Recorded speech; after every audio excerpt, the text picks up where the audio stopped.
reading before the sermon is taken from 1 Corinthians chapter 13. 1 Corinthians 13. If I speak in the tongues of men and of angels, but have not love, I'm a noisy gong or a clanging cymbal. And if I have prophetic powers and understand all mysteries and all knowledge, and if I have all faith as to remove mountains, but have not love, I am nothing. If I give away all I have, and if I deliver up my body to be burned, but have not love, I gain nothing. Love is patient, kind. Love does not envy or boast. It's not arrogant or rude. It does not insist on its own way. It's not irritable or resentful. It does not rejoice at wrongdoing, but rejoices in the truth. Love bears all things, believes all things, hopes all things, endures all things. Love never ends. As for prophecies, they will pass away. As for tongues, they will cease. As for knowledge, it will pass away. But we know in part that we prophesy in part. But when the perfect comes, the partial will pass away. When I was a child, I spoke like a child. I thought like a child. I reasoned like a child. When I became a man, I gave up childish ways. Well, now we see in the mirror dimly, but then face to face. Now I know in part, then I shall know fully, even as I have been fully known. So now faith, hope, and love abide. These three, but the greatest of these is love.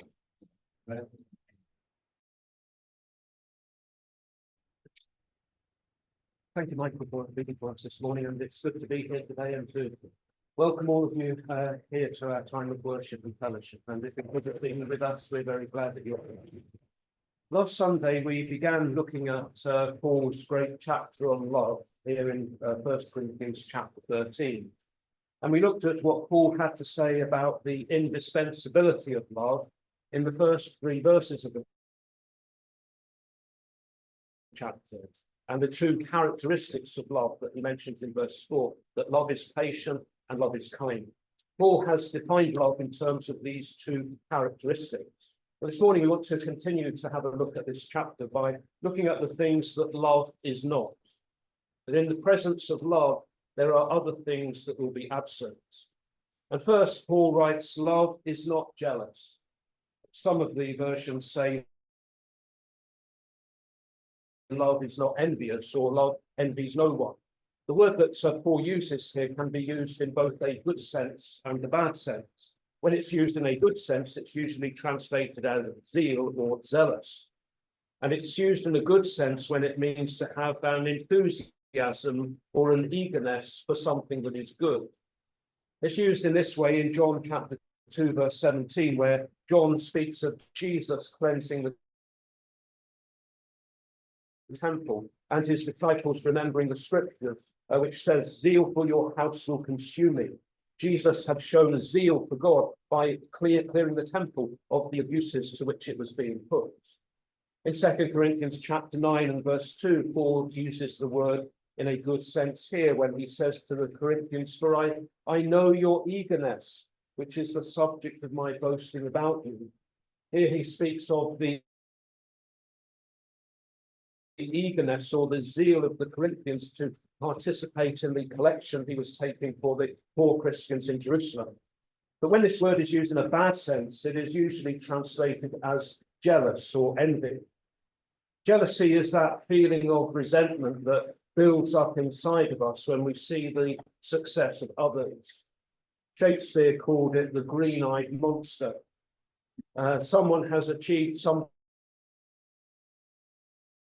that we have not achieved. Someone has risen to a higher position than we have. Someone has something that we don't have, or someone is more popular than we are. And we compare ourselves with others. And if the comparison is not in our favor, then we may begin to feel envious or jealous of that other person. In Psalm 73, verses 3 to 5, the psalmist confesses his envy of the prosperity of the wicked. He says, for I was envious of the arrogant. I saw the prosperity of the wicked, For they have no pain, their bodies are sound and sleep. They're not in trouble as others are. They're not plagued like other people. The psalmist was envious of wicked people because to him they seemed to prosper. They seemed to live lives that were free of trouble. Psalm 37 verses 1 and 2, though, corrects this view. Here the psalmist says, do not fret because of the wicked. Do not be envious of wrongdoers, for they will soon fade like the grass and wither like the green herb. If it's left unchecked, jealousy can cause us to commit sinful acts. It causes us to act without love towards others. It was jealousy that caused Joseph's brothers to sell him into slavery. Acts chapter 7 verse 9 tells us that the patriarchs, jealous of Joseph, sold him into slavery. They were jealous that Joseph was their father's favourite son, and so they acted in an unloving way towards him. It was jealousy that caused the high priests and the Sadducees to arrest and imprison the apostles. Acts chapter 5 and verse 17 tells us, then the high priest took action, he and all who were with him, that is the sect of the Sadducees, being filled with jealousy, arrested the apostles and put them in the public prison. They were jealous that the gospel was being preached successfully, and so they put the apostles in prison. It was jealousy that led to the crucifixion of Jesus. Matthew chapter 27 and verse 18 tells us that Pilate realized that it was out of jealousy that the religious leaders of the Jews had handed Jesus over to him to demand his crucifixion. The religious leaders were jealous of Jesus, jealous of his success, his popularity, his power, and so they sought to destroy him. Jealousy can cause us to act in a way that is contrary to the way of love. It may even lead us to destroy that which makes us jealous. But where love is present and where love is being practiced, there can be no jealousy, because love does not envy the happiness, the welfare, or the success of others. Love seeks the benefit and the well-being of others, whereas jealousy will cause us to act against the well-being of others. Second, in our passage, Paul says that love is not boastful. We boast when we feel a sense of superiority over others, when we feel that others should know how good or how clever we are, or how successful we've been. Boasting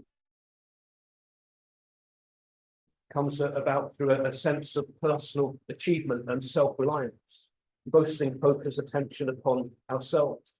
The Christian seeking to follow the way of love, though, will not be boastful, because he or she realizes that he can make no claim to personal success or achievement, that everything that we have comes as a gift from God. In 1 Corinthians chapter 4, verse 7, Paul reminds the Corinthians of this.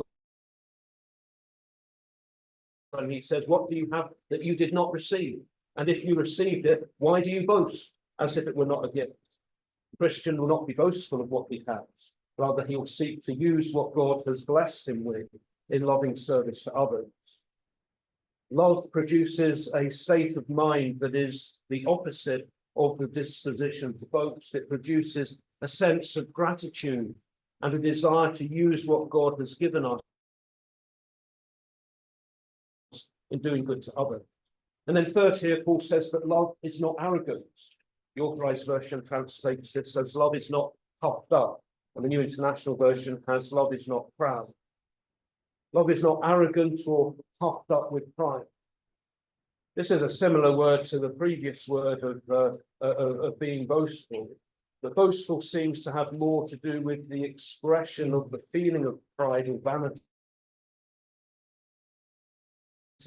But pride itself need not always be expressed through boasting. Pride can be expressed in other ways as well. And one way in which pride is expressed is through an attitude of arrogance. And arrogance seems to have been a particular problem for the Corinthians. In 1 Corinthians chapter 4 and verse 6, Paul cautions them not to be puffed up or arrogant in their support for their favourite apostle or their favourite preacher.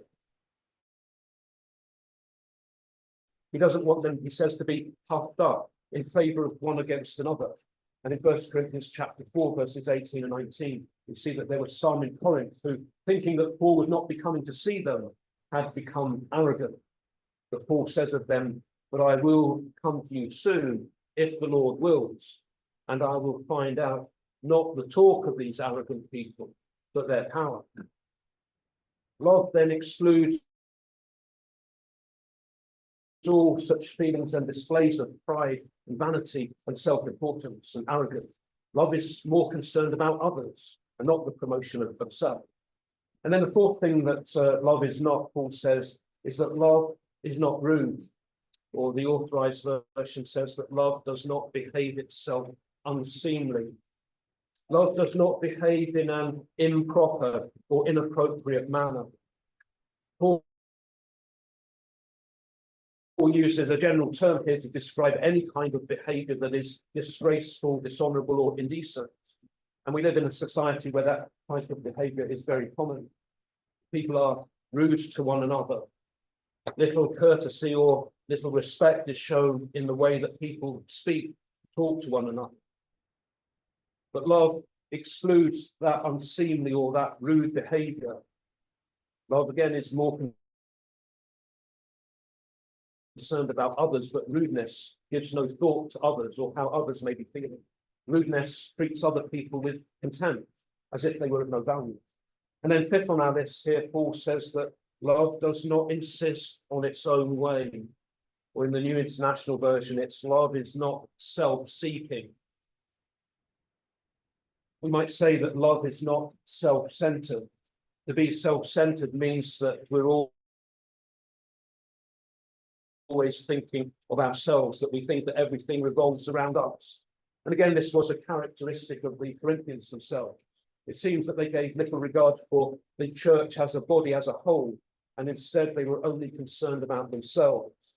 But instead of using the gifts that God had blessed them with for the building up and the edification of the body, they were using them for their own self-glorification. Instead of considering how their behavior affected the consciences of weaker Christians, they were insisting on exercising their own freedom, their own liberties and rights. But in 1 Corinthians chapter 10, verse 24, Paul has to say to them, let no one seek his own good, but the good of his neighbor. Don't just be thinking about what's good for me, what's in it for me, but think about your neighbor as well. And in chapter 10, verse 33, Paul, speaking of his own behavior, he says, just as I try to please all men in everything I do, not seeking my own advantage, but that of many, that they may be saved. Paul wasn't seeking his own advantage. His concern was for others, that others should be saved, not for himself. So love will not behave in a way that seeks its own advantage. Love puts others first, of thinking how it can help and how it can encourage others. In Philippians chapter 2, verses 3 and 4, Paul shows how this works out in practice when he says, do nothing from selfishness or conceit, but in humility count others better than yourself, that each of you look not only to his own interests, but also to the interests of others. Looking to the interests of others is the way of love. The next here, Paul writes, love is not irritable, or the New International Version has it is not easily angered. The Authorized Version has love is not easily provoked. Again, the word that Paul uses here, translated as irritable, angered, or provoked, is a word that can be used both in a good sense or in a bad sense. And it's used in a good sense in Hebrews chapter 10, verse 24, where the writer encourages us, saying, let us consider how to stir up one another to love and good works. Here it's translated as stir up, and the writer is encouraging us to provoke one another to do love and to do good works. But here in 1 Corinthians chapter 13, Paul uses the word in the bad sense to describe the person who is short-tempered, one who is easily and quickly provoked into doing or saying something that he might later regret. This is not the way that love is to behave. If we love one another, we should not do things that we know might provoke others to anger. Sometimes we do this deliberately because we know someone has a short fuse and we want to wind them up, or we know which buttons to press. But we need to be careful about our own behavior and consider how our own behavior can affect other people. But neither should we become provoked ourselves nor irritated by the things that others do to us. If someone does something that might provoke us, that might cause us to get angry, then we have to be careful how we react to that. We might need to walk away from the situation. We might need to pause for a moment before reacting to it. Love means that we will not take offense. We will not seek that retaliation, because as we saw last week, love is patient. Love will not be irritable or provoked or angered. Next on our list here, Paul says that love is not resentful. The New International Version says that love keeps no record of wrongs. Love does not go around with a little notebook recording every wrong that has been done against it. Love does not seek to settle old scores. When people offend us, we might find it hard to forget what they've done to us. And we might say something like, well, I can forgive them, but I can't forget what they've done to me. Or keeping a record of the wrongs that have been done to us simply serves to store up those grievances and grudges and bitterness towards others. And such an attitude fuels resentment, and it prevents true reconciliation taking place. When God forgives us of our sins, the sins that we have committed against him, he forgives us completely. He wipes the slate clean, and no record remains of the wrongs that we have done. And this does not mean that God does not take sin seriously. Of course he does.